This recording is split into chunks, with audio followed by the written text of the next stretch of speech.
And your Knicks, how are you feeling about them? How far can they go this season? Yeah, you know, I'm feeling pretty good about my Knicks. Really? I am. You know why? Because I'm gonna go at it. I'm gonna go at it as an over or under situation. 35 wins this season, over or under. What do you think? Under. I'm going over. You're going over. I'm going over. Over Because of what? 35. You know why? I'm gonna say the Knicks this year. We go as Porzingis goes. Mm-hmm. Because that's a mouthful. Oh, God. and you just said over 35 and credited it to Porzingis? Why don't you just turn in your basketball card right now? Absolutely. I mean, clear. Listen, when we win 36 games, I'm coming back. Who paid you off? When we win 36 games, I'm coming back to see you. I mean, I want to know what member, of the New York Knicks paid you off right now. We're That don't well make on no our sense. way. Porzingis, you didn't even say Carmelo. Hold on. You didn't even say Carmelo. We've won 2. You didn't even say Carmelo. You said Porzingis? Yes. I'm going to tell you why. What because is the Melo's matter going with to be you? Melo. Melo's going to be Melo. We know what Melo's going to do. Melo's going to come out and he's going to score that basketball. Porzingis can stretch the floor.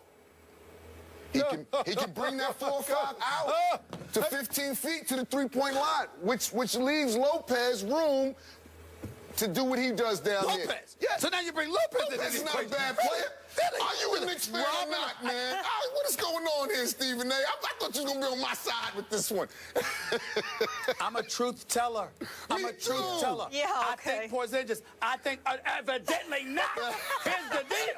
I think that Porzingis has an upside. Yeah. I think that in a couple of years he's going to be ready. He's averaging 11 points already. I think that he'll be fine and he has some developing promise. earlier. I think he's developing ahead of schedule. Robin Lopez is a journeyman center. He's 7 feet and can't stay in one place. That should tell you something. He's not a scrub, but he's not a difference maker. He's not a difference maker. I didn't say he was a difference maker. I didn't say that. Hold on now. Hold on. I give the Knicks some love from the perspective they are looking better. They're playing harder and feistier. Yes. They deserve a lot of credit for that. But for you to sit up here and act like Porzingis is going to make that kind of a difference. From 17 wins, you're talking about they're going to win plus 35? That's right. What's the matter with you? You heard it here first, baby. Right here on First Take. The Knicks win over 35 games this season. You know what? I'm with Ja on this one because they are respectable and they are surprising. They won at Washington. They are surprising. And you know what? And the East is terrible. Hey, this kid Porzingis, he's got one thing going for him. He is tall. I mean, he is seriously tall and fairly agile. Fairly agile, and he can shoot it a little bit. Okay? And he nearly got his neck broken when Melo fell on him the other night. I hope he gets better after that. But did you see the putback? Yeah. Did you see the putback? That's what I'm looking at. He is a rare specimen. That's basketball, man. Gyro, with all due respect, when you're 7'3" with the wingspan like that, he doesn't even have to jump to dunk. No. So what do you want, a cookie? I mean that's like sitting there and giving me credit for touching my ceiling in my crib. No, I mean it ain't that damn hard. That's fearlessness on the glass. That's what that is. That's what that is, man. Yep. And he's 19. He's a kid. Was he 19, 20? He's a kid. Yeah. And he's developing earlier than we thought. Skip rule. That's what I'm going to tell you. All objectivity out of the window. Skip rule. Not Ja rule. Skip rule. Skip rule. That's what I'm calling you. I mean, it's unbelievable. We know this show is all about Skip rules, right? He rules, Yeah, that is true. I wouldn't know that. I wouldn't know that. I wouldn't know that. Yeah. You rule when I want you to. Yeah. So, best teams in the NBA right now are? Golden State. And on the other side, Cavaliers. Golden State, Cavs. I like your Spurs. I like your Spurs to go to the championship this year. Do you? Yeah. They got a great addition with Marcus. Oh, he's been good. Oof. Yeah. And listen, Kawhi did do a number on Melo the other night because he does a number on a whole lot of dudes. And I got a good team over there and a great organization. That's important too. It's like, you know, it's like New England. When you have a great team and a great organization, it makes for championship teams. And as you see, they win a lot. And what do you think of the Thunder so far? Stephen A. has Westbrook winning the MVP. I love OKC. I'm gonna toss up between Westbrook and Steph. Yeah, Steph he looks ridiculous. He's like the video game in real life. So he's like crazy. Like he's you can't do nothing with Steph. Stephen A., what do you think about your pick so far of Westbrook for MVP? Well, I still, listen, the only person that's getting in his way at this moment in time is Steph Curry, and we understand why. Steph Curry's just on another level, but it's a long season, and Russell Westbrook is a pit bull.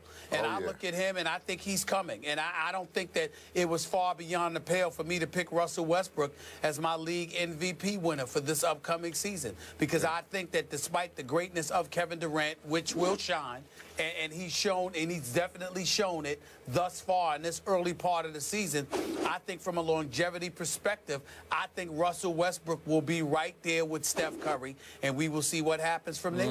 Absolutely. You know, the one person who's standing in Russell Westbrook's way for MVP is still Kevin Durant. I'm sorry, because they are the two most explosive players to me, other than Steph, in the league, and they happen to be on the same team. And then at Houston the other night, late, they degenerated back into that, is it your turn or my turn? Are you going to shoot a three or am I going to shoot a three? And it's hard because they're both superstars. You know, this is the craziest thing about this conversation right here is that LeBron wasn't mentioned. For the first time in probably 10 seasons. Stephen A. broached the question yesterday, is Steph now the best player in the whole league, including LeBron? Absolutely. Wow. Well, that's... Absolutely. I would give Steph... Well, because I look at LeBron. LeBron is more complete on both ends of the floor because Steph can't do defensively what LeBron can do defensively. And LeBron is a locomotive coming at you. His physicality and his physical prowess usually gives him, obviously, a decisive advantage. But he can't shoot from the perimeter like Steph Curry. He can't shoot free throws like Steph Curry. He can't shoot threes like Steph Curry. And the offensive weapon and repertoire that Steph Curry has at his disposal right now. He can't put boys on skates like Steph Curry. He's one of those dudes. Right now, I just think that Steph Curry belongs in the conversation as clearly one of the top two players in all of the NBA, in the world. He's that gifted. He's that gifted. As much as I love Steph Curry, love that he got drafted as high as he did, I would have taken him #1 in that draft. Absolutely. But I can't believe we're having this discussion about this skinny little kid from Davidson. You know, that skinny little kid from Davidson is now the best player in pro basketball?